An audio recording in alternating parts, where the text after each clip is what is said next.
विक्रमशिला विश्वविद्यालय धर्म, संस्कृति, शिक्षा, सुविचार और अध्यात्म की सुदीर्घ परंपरा के कारण भारतवर्ष प्राचीन काल से ही विश्व का नेतृत्व करता आया है। वर्तमान समय में विकसित माने जाने वाले देशों ने एक समय भारत के ही शिक्षा केंद्रों से ज्ञान का प्रकाश पाया और आगे बढ़े। भारत में बहने वाली इस ज्ञानधारा को पुष्पित और पल्लवित करने में बिहार का अग्रगण्य योगदान रहा है। तक्षशिला के प्रसिद्ध आचार्य और अर्थशास्त्र के रचयिता आचार्य चाणक्य मगध के ही निवासी थे। तक्षशिला विश्वविद्यालय के बाद नालंदा विश्वविद्यालय की स्थापना गुप्तकाल में नालंदा में हुई। नालंदा विश्वविद्यालय के ही समकालीन विक्रमशिला विश्वविद्यालय की स्थापना भागलपुर में कहलगांव के पास हुई।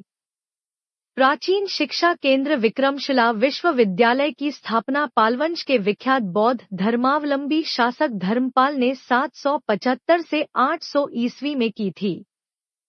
आने वाले 4 शताब्दियों तक यह विश्वविद्यालय संपूर्ण विश्व के ज्ञान पिपासु छात्रों की ज्ञान पिपासा को दूर करता रहा। यहाँ अध्ययन के लिए आने वालों में एशियाई देशों के छात्रों की बहुलता होती थी। स्थापना के समय बौद्ध ज्ञानपाद को इस विश्वविद्यालय का प्रधानाचार्य मनोनीत किया गया।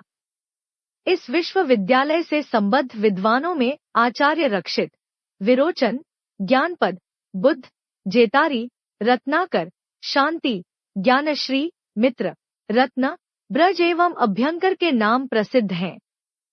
इन महान आचार्यों की रचनाएं बौद्ध साहित्य में महत्वपूर्ण स्थान रखती हैं। इस विश्वविद्यालय ने अपनी स्थापना के तुरंत बाद ही अंतर्राष्ट्रीय महत्व प्राप्त कर लिया था। विक्रमशिला विश्वविद्यालय की स्थापना काल से तिब्बत का इससे विशिष्ट संबंध रहा है। विक्रमशिला विश्वविद्यालय में शिक्षा प्राप्ति के लिए आने वाले तिब्बत के विद्वानों के लिए अलग से एक अतिथिशाला थी। विक्रमशिला से अनेक विद्वान तिब्बत गए थे तथा वहां उन्होंने कई ग्रंथों का तिब्बती भाषा में अनुवाद किया।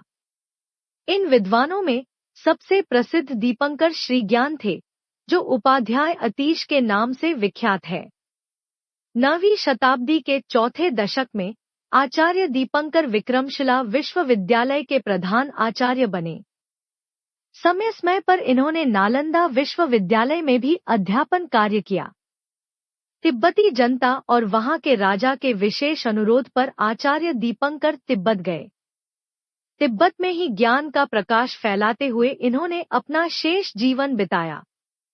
इनके प्रभाव से संपूर्ण तिब्बत देश बौद्ध धर्म का अनुयायी बन गया। आचार्य दीपंकर ने करीब 200 पुस्तकों की रचना की।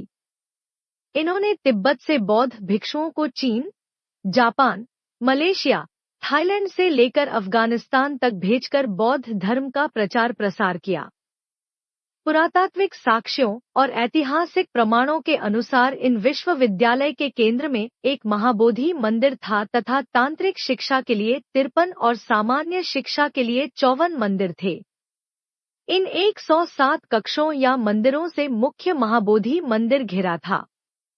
12वीं शताब्दी में विक्रमशिला विश्वविद्यालय में अध्ययन करने वाले छात्रों की संख्या 3000 थी। कुछ इतिहासकार अध्यापकों की संख्या ही 3000 के लगभग मानते हैं। विद्यार्थियों की संख्या अध्यापकों से 3 गुना होना तो सर्वथा स्वाभाविक ही था। इतिहासकार पंचानन मिश्र का कहना है कि नालंदा विश्वविद्यालय में एक द्वार का पता चला है, जबकि विक्रमशिला में 6 द्वार थे।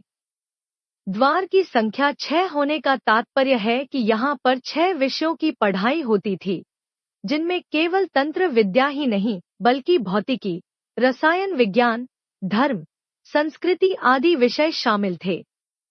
विक्रमशिला विश्वविद्यालय में लगभग 10,000 विद्यार्थियों की पढ़ाई होती थी और उन्हें करीब 100 आचार्य पढ़ाते थे। विक्रमशिला विश्वविद्यालय में बौद्ध धर्म और दर्शन के अतिरिक्त न्याय, तत्वज्ञान, व्याकरण आदि की भी शिक्षा दी जाती थी। विद्यार्थियों की सुविधा के लिए पुस्तकें उपलब्ध कराई जाती थी तथा उनकी जिज्ञासाओं का समाधान विद्वान आचार्यों द्वारा किया जाता था। शिक्षा समाप्ति के पश्चात बंगाल के पाल शासक विद्यार्थियों को उपाधि प्रदान करते थे। यह उपाधि विद्यार्थियों के विषय की दक्षता का प्रमाण मानी जाती थी। इस विश्वविद्यालय में पढ़ने वाले सभी छात्र और अध्यापक विश्वविद्यालय परिसर में बने विभिन्न छात्रावासों और भवनों में रहा करते थे। विश्वविद्यालय के संपूर्ण व्यय का वहन पालवंशीय शासकों के राजकोष से होता था। उत्तरायणी गंगा के पूर्वी तट पर विद्यमान छोटी काशी के नाम से प्रसिद्ध बाबा बटेश्वरनाथ के मंदिर से भी इस महाविहार के घनिष्ठ संबंध थे। तंत्र विद्या की दृष्टि से इस स्थान का विशेष महत्व रहा है। यहाँ दुर्वासा, अष्टावक्र, मुनि वशिष्ठ और कहोल जैसी विभूतियों ने तप किए हैं। इसी स्थान के समीप बुद्धासन में गौतम बुद्ध ने वर्षाकालीन समय व्यतीत किया और यहाँ से गंगा नदी पार कर सहरसा की ओर गए थे। विक्रमशिला विश्वविद्यालय का पुस्तकालय बहुत समृद्ध था। विश्वविद्यालय के कुलपति और 6 विद्वानों की एक समिति मिलकर विद्यालय की परीक्षा, शिक्षा, अनुशासन आदि का प्रबंध करती थी। विक्रमशिला विश्वविद्यालय में शिक्षा का स्तर अत्यंत उच्च कोटि का था। विशेष योग्यता और ज्ञानवान छात्रों को ही यहाँ प्रवेश मिलता था। नामांकन पद्धति दिलचस्प होने के साथ साथ कठिन थी। प्रमुख द्वारों पर अपने अपने विषयों के प्रकांड 6 द्वारपंडित होते थे। 10वीं शताब्दी में तिब्बत के लेखक तारानाथ के वर्णन के अनुसार पूर्वी द्वार के पंडित रत्नाकर शांति, पश्चिमी द्वार के वर्गाश्वर कीर्ति, उत्तरी द्वार के नारोपंत और दक्षिणी द्वार के पंडित प्रज्ञाकर मित्रा थे। इन द्वार पंडितों के प्रश्नों का संतोषजनक उत्तर देने पर ही कुलपति के दर्शन और विश्वविद्यालय में नामांकन का सौभाग्य छात्रों को प्राप्त होता था। ज्ञान के पुंज इस विश्वविद्यालय को एक अज्ञानी, क्रूर और धर्मांध व्यक्ति बख्तियार खिलजी ने 1203 ईस्वी में तहस-नहस कर दिया। तत्कालीन शासक लक्ष्मण सेन एक अयोग्य शासक थे। इसका फायदा उठाकर मोहम्मद गौरी के गुलाम बख्तियार खिलजी ने बंगाल पर आक्रमण किया। लक्ष्मण सेन राजधानी छोड़कर भाग खड़े हुए। तबकाते नासिरी के अनुसार बख्तियार खिलजी ने इस महाविहार को दुर्ग समझकर इस पर हमला किया, जिसमें यह महाविहार पूरी तरह तहस-नहस हो गया। बख्तियार खिलजी ने ही नालंदा विश्वविद्यालय को भी तहस-नहस किया और पुस्तकालय की दुर्लभ पुस्तकों को जला डाला। इस विध्वंस के बाद इसके खंडहरों का अस्तित्व अतीत में खो गया। इस प्रकार यह महान विश्वविद्यालय, जो उस समय एशिया भर में विख्यात था, खंडहरों के रूप में परिणत हो गया। चीनी बौद्ध विद्वान इत्सिग और तिब्बती विद्वान तारानाथ के यात्रा वृत्तांतों और जनश्रुतियों के आधार पर विक्रमशिला की चर्चाएं तो होती रहीं, पर इसके भग्नावशेष का कुछ अतापता नहीं चला। 20वीं शताब्दी के मध्य में प्रसिद्ध विद्वान राहुल सांकृत्यायन ने अपने अध्ययन के पश्चात यह निष्कर्ष निकाला कि विक्रमशिला के अवशेष भागलपुर शहर के समीप ही कहीं हैं। पुरातत्व विभाग द्वारा 1986 ईस्वी के आसपास विक्रमशिला विश्वविद्यालय की खुदाई शुरू हुई। भागलपुर शहर से 40 किमी पूरब में कहलगांव अंचल के अंटीचक पत्थरघट्टा नामक स्थान पर एक ऊंचे टीले के रूप में विक्रमशिला विश्वविद्यालय के भग्नावशेष मिले।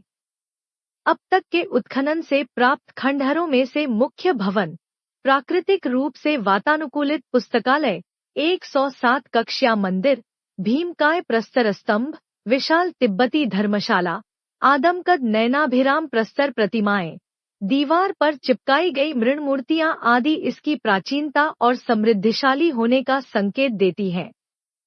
पुरातत्वविदों के अनुसार विक्रमशिला स्थल पर छात्रावास के ज्ञात 208 कमरों में से 62 कमरों को खोजा गया है तथा अन्य के खोजने का कार्य जारी है। वर्ष 2009 में NTPC, ACFA और ASI के बीच विक्रमशिला के विकास के लिए एक त्रिपक्षीय समझौता हुआ था। ज्ञातव्य है कि NCF एक राष्ट्रीय ट्रस्ट है जो देश की ऐतिहासिक धरोहरों के संरक्षण, परिवर्धन और उन्नयन के लिए धन उपलब्ध कराता है। प्राचीन नालंदा विश्वविद्यालय को अंतर्राष्ट्रीय विश्वविद्यालय का दर्जा देने की परियोजना प्रारंभ होने के बाद बौद्धों के इतिहास को समेटे ऐतिहासिक धरोहर विक्रमशिला विश्वविद्यालय की विरासत को सहेजने का कार्य भी शुरू हो चुका है। विक्रमशिला विश्वविद्यालय के गर्भ में अब भी इतिहास की कई परतें छिपी हैं। जरूरत है 20 वर्ग मील में फैली इसके टीलों और दूहों के संतोषजनक खुदाई करने की। उत्खनन के पश्चात इसे भी नालंदा विश्वविद्यालय की ही तरह अंतर्राष्ट्रीय विश्वविद्यालय का दर्जा प्रदान कर पुनर्प्रतिष्ठित किया जा सकता है।